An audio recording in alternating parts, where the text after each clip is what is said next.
Despite the many videos done on it recently, many people don't know anything about the Korean War. When I asked one of my friends if she knew anything about it, she only responded by saying only that it took place in the 1950s. Yet, it is an important part of history, not only for the US but every nation involved. The Korean War strengthened the Cold War mentality, and it gave us the real sense of how communism would be dangerous, and that it would not be a suitable fit for the world. As you may have noticed, we still have many problems with the Hermit Kingdom today. It all started many decades ago when the Korean peninsula was under Japan. Korean people had always wanted to break free away and form their own nation, which was made possible after the Second World War. However, by then, the two sides of Korea were different. Kim Il-sung, an officer in the Soviet military, was put in charge of the Soviet-occupied northern half and sought for a communist Korea. However, the South, led by Syngman Rhee, wanted to pursue a capitalist economy and be friendly towards the West. Negotiations lasted for a long time, but they led to nothing, which did lead to the formation of North and South Korea. This naturally didn't sit well with everyone, especially nationalists, who wanted a united Korea. In that case, Kim Il-sung convinced Joseph Stalin that the government in Seoul was a dictatorship, and removing it from power would be welcomed by the people of the South. Today we liberate West Berlin from the American oppressors. With Soviet weaponry, the North Koreans crossed the 38th parallel on June 25, 1950, and made significant gains. The South Korean military was quite under-equipped, and many of them even fought with bows and arrows. In a few weeks, the DPRK, or known as the Democratic People's Republic of Korea, which, as you know, is North Korea, had taken almost the entire peninsula, with the last large city being Busan. That is where the international community took action, and a new resolution was going to be passed with only the Soviet Union not being present. The US President Harry Truman saw intervention as necessary because the thought of a communist Korea threatening a now capitalist Japan was just unthinkable. The United Nations gave him authority to send troops, but he didn't go to Congress, and he never called the Korean War a war. He insisted that the US was leading a UN police action. In July 1950, the UN military force, consisting of 17 nations led by World War II hero Douglas MacArthur, arrived in Korea in order to aid the South Korean military. The Battle of Osan was the first engagement between the UN and DPRK forces, however, it ended in disaster. The North continued to push south, but the line held at the Battle of the Busan perimeter. From then on, the Allies started to recognize that the turning point started when they launched a surprise attack on the port of Incheon on September 1950. The North Koreans were devastated by the counteroffensive, and after losing Seoul, proceeded to retreat north back to KPA lines. With the defense of South Korea complete, the UN gathered for a new meeting and gave MacArthur a new order to unify all of Korea as a non-communist state.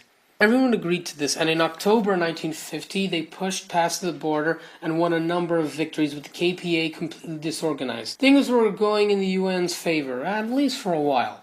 In late October 1950, Mao Zedong had met with Stalin, and the two had discussed a communist force to support the North Koreans. Mao had multiple reasons to oppose UN intervention in the war. A year earlier, China had won a civil war where the still internationally recognized government of China fled to Taiwan. The US sent ships into the Taiwan Strait in order to stop any further invasion. Furthermore, the Chinese government wanted a buffer state between the US-backed Korea and itself. On October 25, 1950, the first phase of Chinese intervention started, and the Chinese volunteer army crossed the Yalu River late at night. Moving in quickly, the first contact between the Chinese and US forces was on November 1st, 1950, forcing first the South Koreans and then the Americans into retreat back to the Chongchon River. The Chinese also gained further victories at the Battle of Usan and the second phase offensive, showing the Allies that the war was no longer in their favor. The scale of Chinese success also influenced the Soviet Union. 12 days after China had entered the war, the Soviet Union had entered it as well, although secretly. Because neither the North Koreans nor Chinese air forces had jets and there was no time to train them, the Soviet Union provided air cover, air defense, and supplies. The MiG-15 was a fierce opponent and played a pivotal role in showing communist air power. Only the North American F-86 Sabre and, to an extent, the British Gloucester Meteor could stop. Soviet pilots were given Chinese or Korean tablets to hide their Russian language, but this didn't survive the fury of air-to-air combat, and UN forces intercepted radio transmissions of their communications, as well as witnessing Caucasian men perished to the ground after being downed. After the course of the war continued, MacArthur wanted permission to drop a few atomic bombs on the Chinese-Korean border to make the place uninhabitable so they couldn't cross. However, Truman did not agree to that idea, and cracks started to develop between the two leaders. On December 23rd, the Communist forces pushed for a third offensive and succeeded in retaking Seoul on January 4th, 1951. On February 1st, the UN tried to negotiate a ceasefire, however it led to nothing. Fighting continued along the 30th parallel as the Communist forces made another attempt to conquer all of Korea in order to make it communist, but the UN forces regrouped at the Battle of Chipyong on February 15th, where a combined force of South Korean, American, and French forces pushed back on an invasion of 25,000 Chinese troops. This was called the Gettysburg of the Korean War and served as a strong morale boost for the forces of the UN. Go West. On April 6, 1951, MacArthur was relieved of his command and replaced by General Matthew Ridgway, one of the biggest controversial moves of the war. However, it still carried on as the Chinese Spring Offensive began in mid-April 1951 and failed. The war was stalemated at 30th parallel. The UN pursued a scorched earth policy, dropping more bombs on Korea than the entire Pacific theater of World War II. All sorts of diverse nations joined the UN to fight the communists, many of them which had started at Incheon. The United Kingdom was one of the leading factions of the war and led the charge at notable battles such as the Second Battle of Imjin River and Gloucester Valley, where as little as 650 British troops fought 10,000 Chinese with only Gloucester air support. France was another strong member of the UN, where volunteers under the command of General Raoul Morgan-Werner, I'm sorry if I pronounced that wrong, fought on both sides of the parallel. Most of their famous contribution was at the Battle of Chipyong in order to make the turning point possible. They also held their ground at the Battle of Twin Tunnels and Heartbreak Ridge. In May 1952, General Ridgway stated, "I want to say that these American fighting men, along with their French comrades in arms, measured up in every way the battle conduct of the finest troops America and France have produced." Another U.S. commander said, "When you order the French to hold, they'll hold.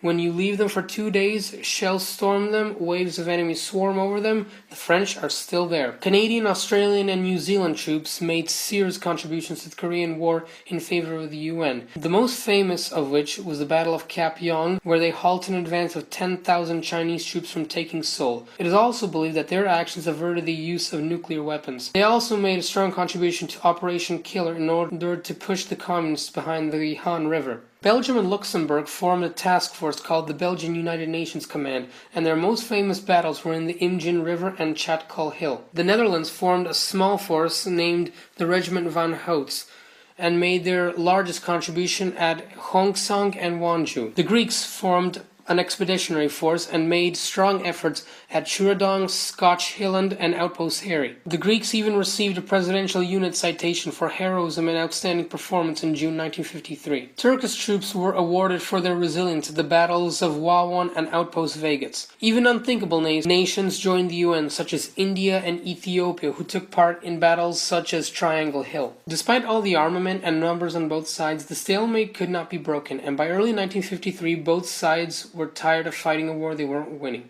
In early 1953, Dwight D. Eisenhower took office and promised to bring an end to the war. One factor that seemed to bring it to an end was the death of Joseph Stalin in March 1953, which was a major blow to morale to the communist forces. For many months, the two sides attempted armistice talks. However, many Chinese and North Korean prisoners of war refused to be repatriated to their home countries. In order to end hostilities, a ceasefire was declared on July 27, 1953, and the last battle, the Battle of KIM Jong Un, ended on the same day. Around 2.5 million to 3 million people died during the Korean War, the majority of them being civilians. In order to make sure no hostilities broke out, a 4-kilometer-wide demilitarized zone stretches the entire peninsula, which serves as the border between the two countries. Because this is only a ceasefire, the war is officially still ongoing. After the North Korean state was established, Kim Il-sung established a policy called Juche, meaning self-reliance. They focused their economy and industry, and for a while, economic growth was higher in the north than the south. The communist government, however, started to purge the country, and a lot of hardline Marxist-Leninist values were implemented. Kim Il-sung also started a cult of personality, trying to make himself look like a god.